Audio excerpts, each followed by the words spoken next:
সুখবর, আপনি বাবা হতে চলেছেন। সুমনা, আজ থেকে তুমি কোনো কাজ করবে না, ঘরের সমস্ত কাজ করে দিয়ে আমি অফিসে যাব, আর ভালো ভালো ফল মিষ্টি আনবো, তুমি খাবে। দাদা, কিরে বোন, পেটে বাচ্চা নিয়ে তুই স্বামীর বাড়ি থেকে চলে আসলি কেন? স্বামী আমাকে মেরে ঘর থেকে। ঠিক আছে, তোকে আর যেতে হবে না, তোর বৌদি মা হতে চলেছে, ঘরের কোনো কাজ করতে পারবে না, তুই ঘরের সব কাজ করবি আর তোর বৌদিকে লক্ষ্য রাখবি। আমি অফিসে যাচ্ছি।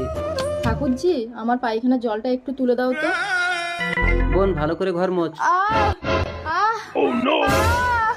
সুমনা, তোমার কি হলো? তোমার তো সবে 4 মাস।